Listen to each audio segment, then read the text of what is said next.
Subscribe now and press the bell icon. Never miss an update.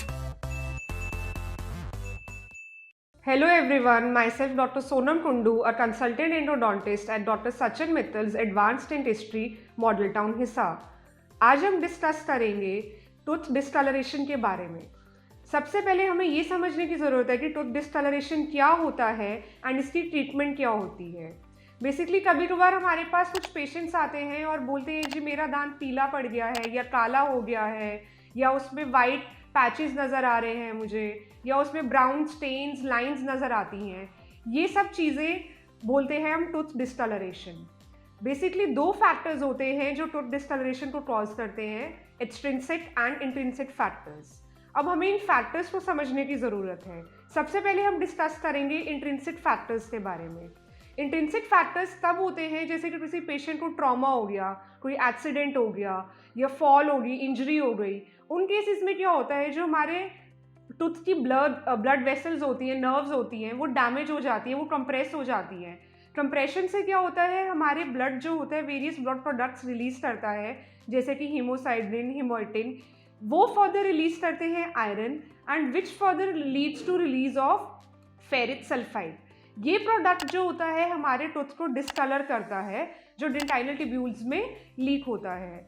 तो उस वजह से हमारा दांत काला पड़ जाता है। अब इसकी ट्रीटमेंट क्या होगी? सबसे पहले इसकी ट्रीटमेंट के लिए हमें आरसीटी करने की ज़रूरत पड़ेगी। अब आरसीटी क्या होता है वो मैंने आपको पहले ही अपनी प्रीवियस वीडियो में समझाया था, उसका लिंक मैं नीचे डिस्क्रिप्शन में छोड़ दूंगी।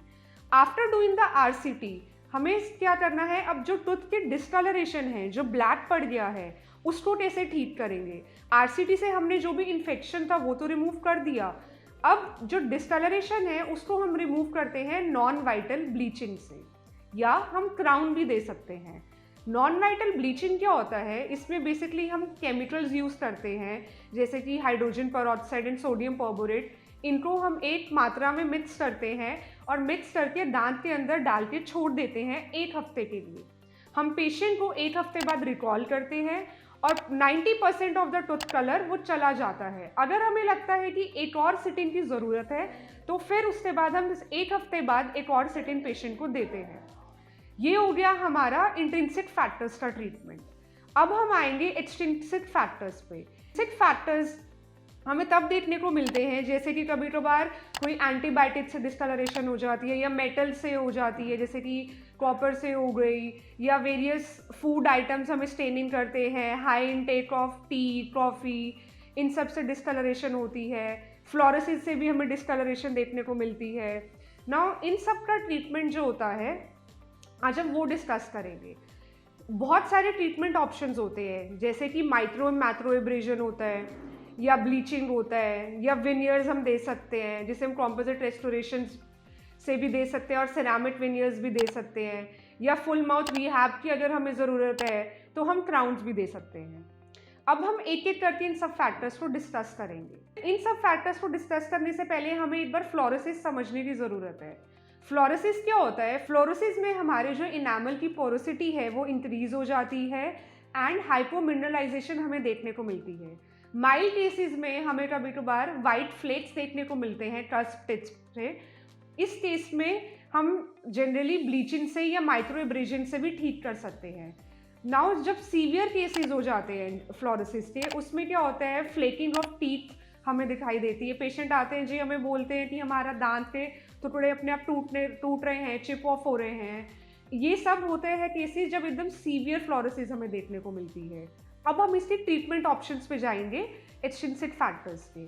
सबसे पहले हम माइक्रो मैक्रो एब्रेजन भी कर सकते हैं। जो माइक्रो मैक्रो एब्रेजन अब क्या होता है एंड ये कब हम यूज़ करते हैं?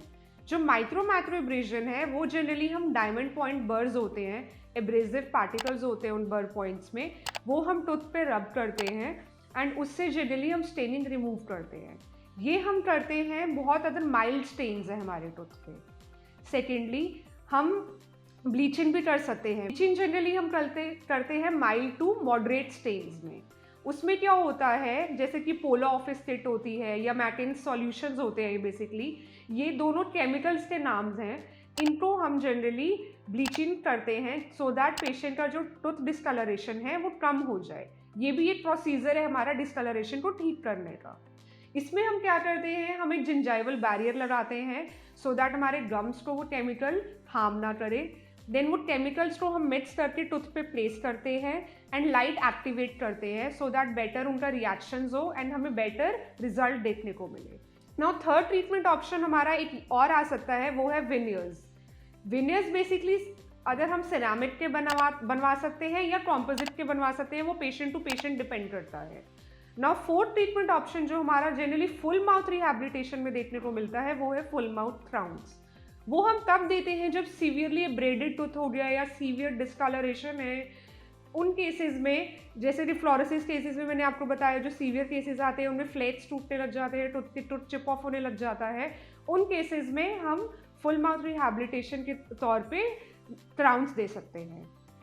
ये सारे ट्रीटमेंट ऑप्शंस होते हैं जो हमारे टूथ डिस्कलरेशन को ठीक करते हैं। Thank you, keep smiling.